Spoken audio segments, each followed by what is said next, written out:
What's up everyone and welcome to the Draft Dynasty channel. Today we have Lukas Reichel and he's the third and last German player for the draft this year. If you haven't watched the previous episode on JJ Peterka, I would suggest watching it because I would be comparing those two players quite a bit during this video. Since I have a ton of clips on him, we're gonna go a little bit quicker with the usual introduction. So he just turned 18 years old a week ago. He's 6 foot 170 pounds, and one thing that it's interesting with him, a year ago he was only 5'9". So he's a late bloomer. He grew a couple of inches during the year. This is a subject that I'm gonna touch later in the video. But usually players that are still growing into their draft year, those players are gonna be a bit behind in terms of physical maturity because you have other players that are the same height for maybe the 2 previous years. So those guys are able to feel their body get stronger. But the guys that are a late bloomer, usually they're gonna be slightly behind in terms of physical maturity. Now let's take a look at his stat. And last year he played in the DNL under 20 in Germany. It's not a very good league,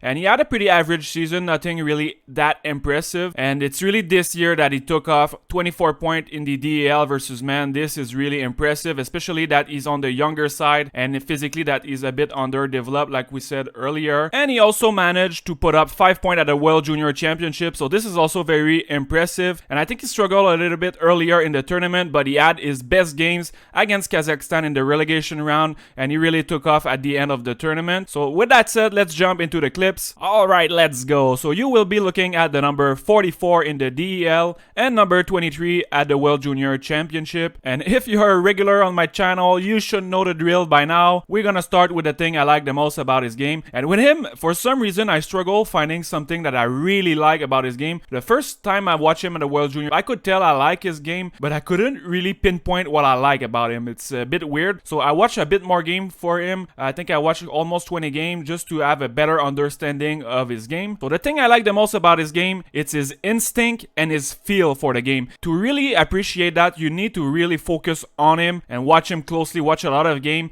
But after a while, you start noticing that he is very involved, and especially for a winger, seems like he's always in the middle of everything, close to the puck. Sometimes there's gonna be a loose puck and he's always the first one there, and he's not blazing fast or he doesn't have a crazy good motor. I think it's just his feel for the game. He is able to anticipate, and he's gonna be very often the first one on loose puck. He's gonna find ways to get open in the slot, and for me this is the biggest difference, let's say, with him and JJ Peterka. So if you watch the previous video on Peterka, I said that sometimes he was a bit stuck in his head, thinking too much, trying to be at the right place and everything. But when you watch Reichel, you can tell that everything that is related to taking decision, mentally taking a decision, everything comes easy for him. So it's deep in him, it's natural, and this is something you cannot really teach. Some players get it and some don't, and it's not a bad thing for Peterka that he's struggling a little bit with that. It's a good sign that he's trying to think a little bit more deeper about the game, trying to understand. But with Reichel, I can tell that it's not normal for a guy this age to already have such a good feel for the game. He's way beyond his age. He has a level of maturity in the way he thinks the game that it's unmatched. There's not many players in this draft that thinks the game like he does. So this is pretty much the number one reason why I'm gonna have Lukas Reichel ahead of JJ Peterka. I think his ceiling of term of hockey sense, hockey IQ, processing the game is much higher than Peterka. And usually players that are able to process the game like that are gonna be the one that are good defensively down the road. So we haven't seen that yet that much for him in the DL, but he's starting to get a lot better defensively, and I can visualize him in a couple of years being much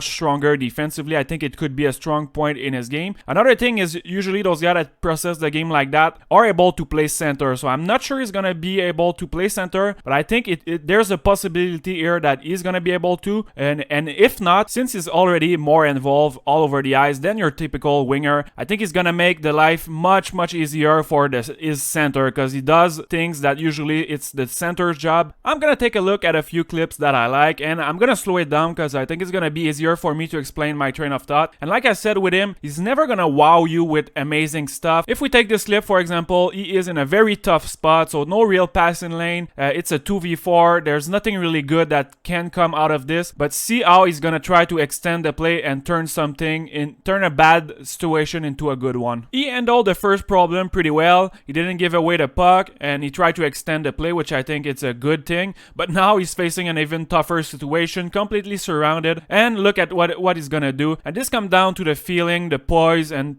being smart, try to keep possession possession of the puck. Possession is the name of the game. You don't want to give away the puck for free, and I think he did a really good job here. Let's take a look at this one. So Reichel is the one below the goal line, and Maxime Lapierre, shout out to Maxime Lapierre, is a stud. He's gonna drill his guy in the corner, and the puck is gonna get loose. And this is the bread and butter, I think, of Lukas Reichel. He just has a special ability to being the first one on loose puck, keeping plays alive, and this is what he does every single game, multiple times a game. And the reason why he's so good at it, it's not because he's strong physically, it's not because he's blazing fast. I think it's really because he's smart. That's why I said it's the number one thing I like about his game. And physically, he's really undersized. He's not strong at all. I'm gonna touch that subject later, but it's amazing to see how good he is on loose puck on the board. It's a strong part of his game, and he is weak physically. So imagine when he's gonna be strong physically, gonna be a beast down low on the board. It's gonna be his bread and butter. I guess while we are at it, we're gonna take a look at the second category, and it's gonna be the board battle, the one-on-one battle, everything that is down low, the cycle game and stuff like that. Before we get any further with the clips on one-on-one board battle, keep in mind, like I said earlier in the video, he's a bit of a late bloomer, and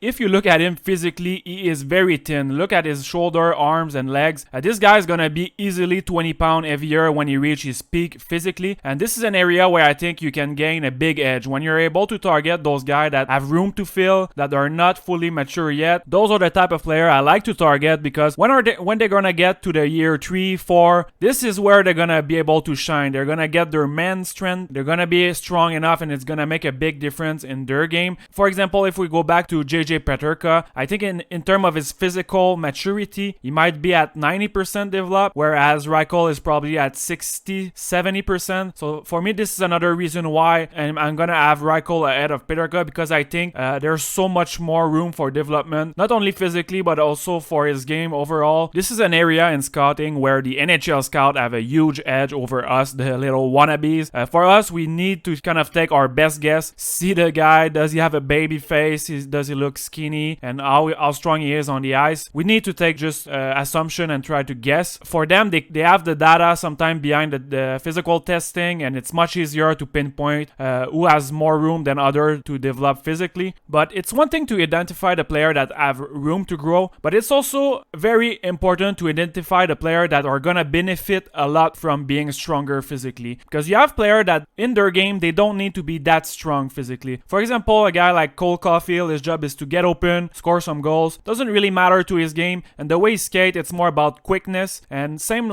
with guy like Seth Jarvis.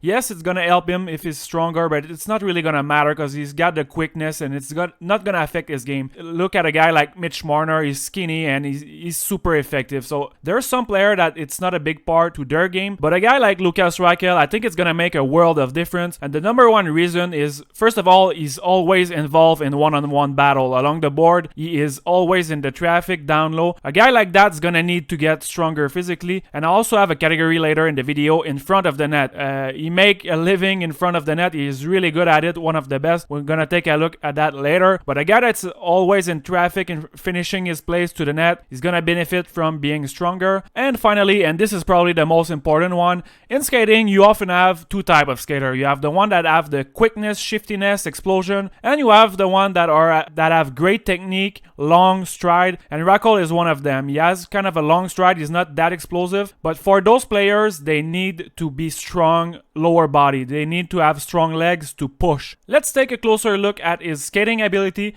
and like I said earlier, he falls more into the category of long, smooth stride. So I like his technique. I think there's a little bit of work to be done here, but overall the foundation is good, and I think he's going to be able to improve his skating. It's not going to be that hard for him to improve his skating. In terms of things that I would like to see him improve in his skating, of course, it's going to be his quickness. So the first few steps for me are going to need to be a bit quicker, a bit more shiftiness, and of course I think that, like I said earlier, the lower body, once his lower body is gonna be strong enough, I think his skating gonna increase drastically. We're gonna see a big improvement in his top speed and his overall raw speed. Another thing that I would like to see him improve, it's his balance. So I would like to see him gain speed in the neutral zone and try to beat defender wide, lower his shoulder and drive to the net. And for right now, he doesn't have really the balance to kind of protect the puck, lower his shoulder. Another area where I think he's gonna benefit if he's able to improve his quickness and his overall balance, lower body strength, it's on the board battle. So whenever someone's gonna hit him, he's gonna be able to roll with the hit and quickly gain the middle of the ice. For the NHL player comparison, unfortunately I was not able to find another player like him, but I know I have a lot of Habs fans that are following my channel, and he reminds me a lot in terms of his development, and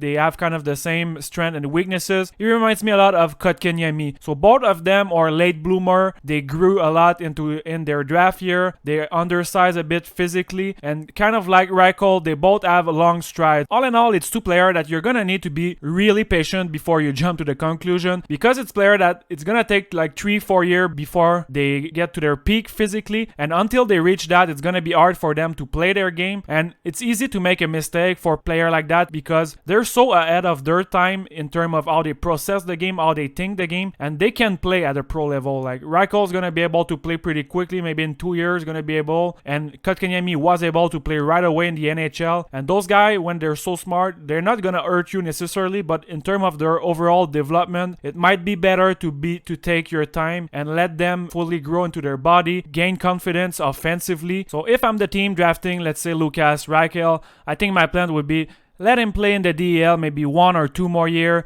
Let him dominate that league. It's a pretty good league. It's not going to be too easy for him. Let him be the man there and have a lot of ice time. After that, maybe 1 year in the AHL. And after 3-4 years, you promote them in the NHL immediately on a bigger role. And especially a player like Lukas Reichel, I really think he could be a first-line player down the line if everything goes right. Personally, I much rather have a player playing at a lower level if he needs to and produce offensively than having him play on a third or fourth line, more of a different role than he's gonna have later when he's in his peak. I would rather have him play in the AHL or the DEL, gain confidence, and once he's ready to step in his real role, you put him on your top 6. For those that are watching closely the clips, I've made the transition, and now we're gonna take a look at the front of the net game. So everything that is related to screening the goalie, rebound, driving to the net, finishing to the net, getting open in the slot. So all those are all the things that I think he does extremely well for his age. And in scouting, a lot of it is trying to figure out skills that are gonna translate well in the NHL. And this, in my opinion, is one of them. Being good in front of the net, good with rebound, deflection, finishing your play to the net, getting open. Those are all things that, first of all, it's hard to improve. If you're not good at it, it's gonna be hard to develop that into your game. So it kind of need to be in your DNA. And this is something that I think will translate extremely well for Lukas Reichel. I'm expecting him to score a lot of quote-unquote garbage goal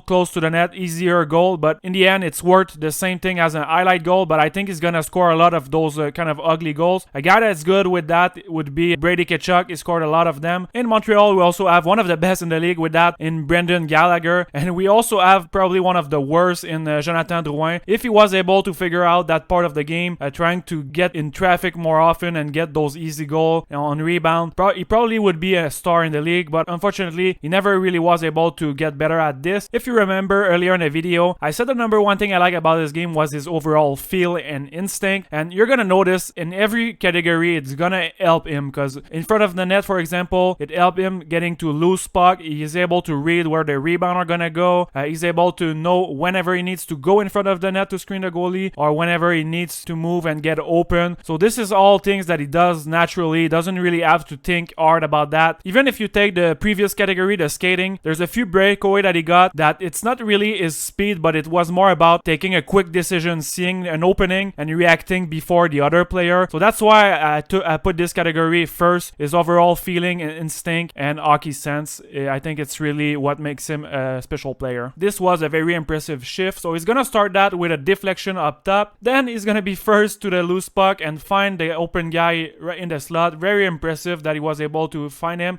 And after that, he's gonna be the first on the loose puck. That's what he does. He's always the first one on loose puck. And notice toward the end of the shift how he navigates toward behind everyone, and he he had the perfect timing to be in front of the net at the right time. If there was a rebound, he would have been the first one to get it. For the next clips, I'm gonna roll out a few of his assists that he got and his playmaking ability, and we're gonna probably finish the video with his shot, because the funny thing is it's probably one of the best part of his game, one of his best skills. He's got a really dangerous wrister. For his playmaking ability, I wouldn't say that he has an elite vision. I think he's slightly above average. He's definitely able to find teammates, and he has great vision all around him. I haven't seen a ton of creativity in his playmaking ability, or also the ability to make the hard pass, kind of the primary pass that leads to a goal. So he's more of the guy that is the play's gonna start with him. Either he's gonna tip a puck, he's gonna be first in the corner, and it's gonna be the start of a goal, let's say. For example, on the power play, I don't think he's gonna be the guy that you want him to have the puck, hold on the puck all the power play. I think he's gonna be better at being the trigger man, the guy that you feed him the puck and he shoot it, or the guy in front of the net, let's say, that hunts for rebound, that screen the goalie. Overall, maybe it's an area that he has room to improve, trying to be able to complete more of the hard passes that leads to a goal, but still I would rate him above average, and I don't think it's a problem really in his game. While we keep on watching his playmaking ability, I have a little question for you guys. So I would like to know, how long is too long for a video? Because sometimes I feel bad when the video are too long, because personally I think after 12-13 minutes it gets a little bit long. So do you mind if the video are longer? Because this one's probably gonna be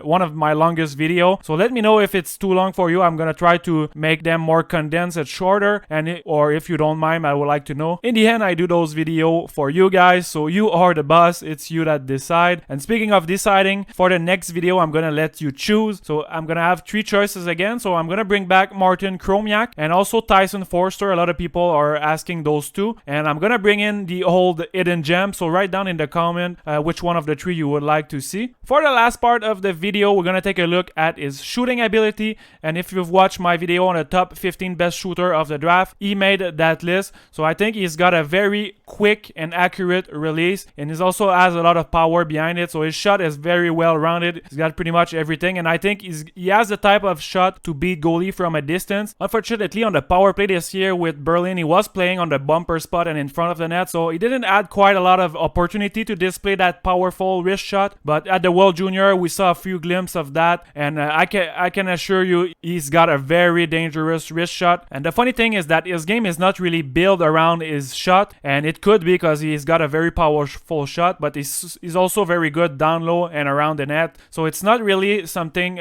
main point of his offense, but he has that in his arsenal. So when you look back at all the category that we saw during the video, you add his elite shot on top of that. He brings a really interesting package. There's a lot to like with him, because there's a lot of stuff that he does well on the ice and a lot of things that I like. I think his ceiling is really high, and for all those reasons, he's gonna be also high on my list. So you can expect him to be around mid first round. So I'm gonna definitely be higher than most people on him, and it's possible that I make a mistake, but of course I am kind of banking on the fact that there's a lot of room to develop. And like I said earlier, I see him more as a long-term project, so it's gonna take maybe 3-4 years before he really start to have a big impact on an NHL team. He's a guy that I've seen a lot played, and I'm pretty confident in saying that he is better than Peterka. He's a better prospect for sure than Peterka. It's possible that Peterka is at a higher level right now, and it's also possible that he's gonna be better in the next 2 years. But I think when you reach year 3-4, Reichel is gonna be a better prospect. For that reason, I'm gonna have Reichel